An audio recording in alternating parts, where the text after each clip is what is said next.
Nous reprenons là où nous en étions à la vidéo précédente. On a fait l'hypothèse d'une réaction peu avancée et on a fait la ligne ici de l'état final dans le cadre de l'hypothèse. On peut maintenant appliquer la relation de Gulbert et Waage. K standard 2 égale QR à l'équilibre. Autrement dit, K standard 2 égale la concentration en Ni2+, fois la concentration en Mgy2- sur la concentration en Mg2+, fois la concentration en NY2-. Et en remplaçant par leur expression dans l'état final dans le cadre de notre hypothèse, égale à xec au carré sur 0,1 au carré.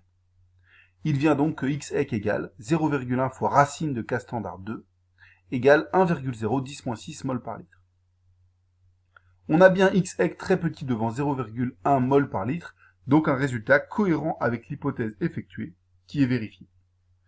Autrement dit, grâce à la méthode de la réaction prépondérante, on a pu créer un système équivalent qui nous a permis de trouver l'équilibre, et donc de dire qu'à l'équilibre, on avait une concentration en NY2- de 0,1 mol par litre, une concentration en Mg2+ également de 0,1 mol par litre, et une concentration de 1,10-6 mol par litre pour Ni2+ et Mgy2-.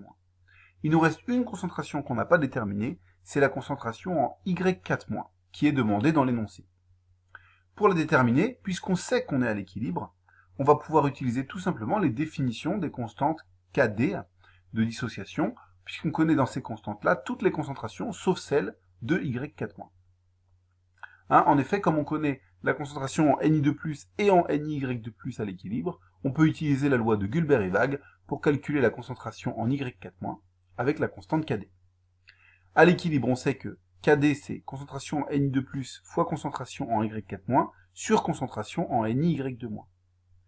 Comme ici, on connaît tout sauf Y4-, on n'a qu'à l'isoler. Y4- égale Kd fois concentration en Ny2- sur concentration en Ni2+, et on tombe sur 2,10-14 mol par litre. On voit dans cet exercice que toutes les méthodes qu'on a vues dans le cadre des équilibres acido-basiques, on peut les transférer et les appliquer dans le cadre des réactions d'échange de ligands. Passons maintenant à l'exercice numéro 3. Petit 3, compétition entre deux ligands pour un même cation central. Exercice 3. Dans cet exercice, on étudie l'ion thiosulfate, S2O3-, qui peut former de nombreux complexes avec les cations métalliques. Par exemple, avec l'ion argent, il peut former le complexe AgS2O3 de constante de formation β2, et avec l'ion Hg2+, le complexe HgS2O3 de constante de formation β2'. Dans une fiole jaugée de 100 ml, on mélange 25 ml d'une solution du complexe AgS2O3 25 ml d'une solution de thiosulfate de sodium, autrement dit on ajoute des ions S2O3 en plus en solution, et 25 ml d'une solution de nitrate de mercure, HgNO3 autrement dit on ajoute des ions mercure, Hg2+, en solution. Toutes ces solutions ajoutées ont des concentrations de 10-2 mol par litre. Et puis on complète la fiole avec de l'eau. La question est, quelle est la composition du système à l'équilibre? Ici encore, il peut se produire plusieurs réactions simultanément. Donc pour structurer l'exercice, on va utiliser la méthode de la réaction prépondérante, en essayant de voir quelles sont les réactions de plus grande constante, et si elles ont des constantes supérieures à 1, trouver un système équivalent dans lequel il n'existe aucune réaction de constante strictement supérieure à 1, et donc ainsi trouver l'équilibre. Intuitivement, avant de se lancer dans la méthode, on peut quand même essayer de prévoir ce qui va se passer. Déjà, on voit que les deux complexes ont des constantes de formation qui sont très importantes. Donc ça veut dire que si on a du ligand libre en solution et un des ions métalliques libre en solution, la formation du complexe va être très favorisée. C'est le cas ici, puisqu'on a des ions S2O3- libres qui ont été ajoutés quand on a ajouté ça, et des ions Hg2+ libres qui ont été ajoutés quand on a ajouté ça. Donc on peut voir que spontanément, il va se former ce complexe-là avec les ions S2O3- libres et les ions Hg2+ libres. Mais on voit qu'il n'y en a pas assez, parce que comme il faut deux équivalents d'S2O3- pour un équivalent de Hg, eh bien, certes, ils vont être consommés, mais ensuite, il va rester du Hg2+ libre en solution. Comment va réagir ce Hg2+ libre en solution? Eh bien, ce qu'on voit, c'est que le complexe qu'il forme, il a une constante de formation β2' qui vaut 10 puissance 29. Alors que l'autre complexe qui est présent en solution Lui, il a une constante de formation bêta 2 qui vaut seulement 3,16 10 puissance 13, donc qui est beaucoup plus petite. Ça nous indique que les ions Hg2+, libres, ils vont avoir tendance à prendre les ligands S2O3- qui sont dans ce complexe-là, et à se les approprier pour former le complexe AgS2O3-. Et ça, on peut le voir juste en regardant les deux constantes, bêta2' et bêta2. Je pense que c'est important, avant de faire la méthode de la réaction prépondérante, d'essayer de se dire, voilà, intuitivement, en regardant ce qu'il y a au début, ce qu'il y a dans la solution, est-ce que je peux déjà prévoir ce qui va se passer. Ensuite, il faut quand même structurer en faisant la méthode de la réaction prépondérante dans l'ordre, en détaillant toutes ces réactions, leurs constantes, trouver le système équivalent et trouver le système à l'équilibre.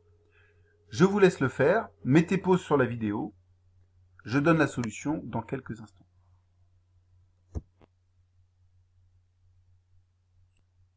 Voici la solution. Pour simplifier les notations, on note L2-, le ligand thiosulfate S2O3-. Pour commencer, calculons les concentrations des espèces en solution dans le système initial en prenant en compte les dilutions. En effet, on a ajouté 25 ml de chacune des solutions et on a complété à la fin la fiole jaugée à 100 ml avec de l'eau. Autrement dit, chacune des solutions a été diluée par 4 et les concentrations initiales sont pour le complexe AgL2-, Hg2+, et L2- de 2,5 10-3 mol par litre. Maintenant que le système initial est bien décrit, on va essayer de trouver quelles sont les réactions de plus grande constante dans ce système.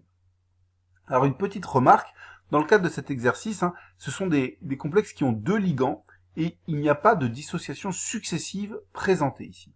On passe directement d'un complexe qui a deux ligands à un complexe à ion libre, Ag+, ou Hg2+. Autrement dit, ici, l'axe de pKd avec des constantes de dissociation successives n'est pas forcément le meilleur outil, même si on peut faire un axe avec des constantes de dissociation totale, globale, c'est pas forcément ça qu'on va faire. Dans ces cas-là, on va appliquer la méthode de la réaction prépondérante, mais on va essayer de prévoir les réactions de grandes constantes, simplement en listant les réactions qui peuvent avoir lieu, et en essayant d'avoir l'intuition pour organiser un peu notre liste de celles qui vont être les plus grandes. Comme je l'avais dit précédemment, quand on regarde les constantes bêta2, bêta2', et les espèces présentes initialement, il y a des choses qui nous sautent aux yeux et on peut voir que certains complexes vont évidemment se former en premier.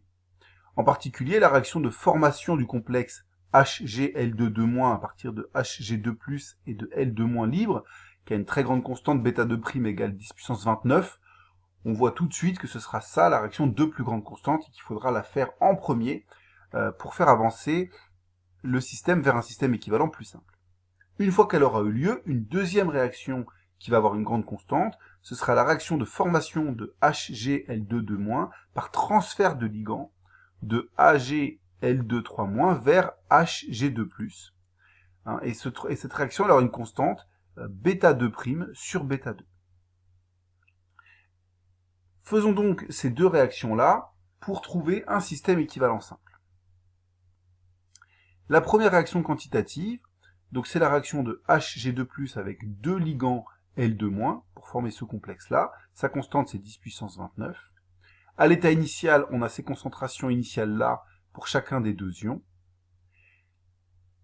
L'état final ici, qui est en fait un système équivalent, pas vraiment un état final, on peut déterminer que la réaction, si on la considère comme totale, va consommer l'intégralité des ions L2-, puisque c'est eux qui sont en défaut ici, et qui va rester 1,25 10-3 mol par litre de Hg2+ dans le système équivalent. De plus, on aura formé 1,25 10-3 mol par litre du complexe HgL2-. Si on repart de ce système équivalent, il reste des ions Hg2+ en solution, autrement dit, ils vont pouvoir réagir, et la réaction qu'ils vont faire, la réaction quantitative numéro 2, c'est la réaction des ions Hg2+ avec le complexe AgL2-3- pour faire un échange de ligands et passer au complexe HgL2-, et aux ions Ag+. Cette réaction a une constante K standard 2 qui est grande, puisqu'elle vaut bêta2' sur bêta2 qui fait 3,16 10 puissance 15. On part du système équivalent 1 qu'on avait obtenu à la fin de la réaction quantitative 1, et on va arriver jusqu'à un nouveau système équivalent 2. Initialement, donc, on part avec 1,25 10-3 mol par litre de Hg2+, et 2,5 10-3 mol par litre du complexe AgL2-3-. Et puis on a déjà 1,25 10-3 mol par litre de complexe HgL2-2-. Si on considère que cette réaction est totale, ici, l'ion en défaut, c'est clairement Hg2+. Donc à la fin, il n'en restera plus. Dans le système équivalent 2, par contre, il restera 1,25 10-3 mol par litre de AgL2-3-. 2,5 10-3 mol par litre seront formés pour le complexe HgL2-2-. Et 1,25 10-3 mol par litre formés pour Ag+. Dans ce système équivalent, le système équivalent 2, il ne reste plus de réaction de grande constante. En effet, on peut imaginer la dissociation de ce complexe, mais cette dissociation a une constante très basse, la dissociation de ce complexe également, qui a une constante très basse, et on ne peut pas envisager la formation de nouveaux complexes puisqu'on a épuisé tous les ligands libres en solution. Donc dans ce système équivalent, la réaction de plus grande constante, ce sera simplement voilà, la dissociation de ce complexe, le complexe AgL2-3- qui donnera Ag+, plus 2L2-, qui a une constante qui vaut 1 sur bêta 2, c'est-à-dire 3,16 10-14. On peut écrire du coup qu'on part du système équivalent numéro 2 pour cette réaction-là, et qu'on arrive à l'état final du système. À l'état final du système, on aura donc 1,25 10-3 mol par litre moins Xec pour le complexe AgL2-3-, 1,25 10-3 plus Xec pour Ag+, et 2Xec pour les ions L2- libres en solution. Comme cette réaction a une constante très faible, on fait l'hypothèse que c'est une réaction très peu avancée, autrement dit que Xec est très petit devant 1,25 10-3, et on peut écrire une ligne de l'état final dans le cadre de cette hypothèse, où on aura ces concentrations-là pour chacune des espèces. En appliquant la loi de Gülbert-Ewag à l'équilibre, il vient alors que K standard 3 égale 1,25 10-3 fois 2Xec au carré sur 1,25 10-3. Autrement dit, la concentration en L2-, qui est égale à 2Xec, est égale à racine de K standard 3, est égale à 1,8 10-7 mol par litre. L'hypothèse est bien vérifiée, puisqu'on a bien une concentration qui est extrêmement faible par rapport à 1,25 10-3. On a donc trouvé l'état d'équilibre avec quasiment toutes les concentrations que l'on recherchait, puisque si je reviens là, on connaît la concentration dans le complexe AgL2-3-, on connaît la concentration en Ag+, on connaît la concentration en L2-, et préalablement, on avait également déterminé la concentration en HgL2-2-, qui valait 2,5 10-3 mol par litre. La seule concentration qu'on n'a pas déterminée, c'est la concentration en Hg2+, puisque dans le système équivalent 2, elle valait 0, donc il va falloir la déterminer maintenant à l'équilibre. On connaît toutefois l'équilibre, puisqu'on sait qu'on est arrivé à l'équilibre. Donc pour déterminer Hg2+, il suffit d'exprimer la constante bêta 2', et en exprimant cette constante, on trouve la valeur de Hg2+, puisqu'on connaît toutes les autres concentrations à l'équilibre. In fine, on obtient donc des concentrations en AgL2-2- et en Ag2+, qui valent 1,25 10-3 mol par litre, des concentrations en HgL2-2- et en Ni2+, qui valent 2,5 10-3 mol par litre, la concentration en L2- qui vaut 1,8 10-7 mol par litre, et la concentration en Hg2+, qu'on peut calculer, équivaut 7,7 10-19 mol par litre. Encore donc, dans cet exercice, une application rigoureuse de la méthode de la réaction prépondérante, avec comme difficulté qu'ici, l'axe de PKD n'est pas vraiment un outil adapté, enfin on peut l'utiliser mais c'est pas idéal, donc il faut quand même arriver à bien sentir quelles sont les réactions qui vont se passer pour bien structurer parmi toutes les possibilités les seules réactions qui se passent véritablement. Dans la vidéo suivante, nous ferons le dernier exercice, l'exercice 4.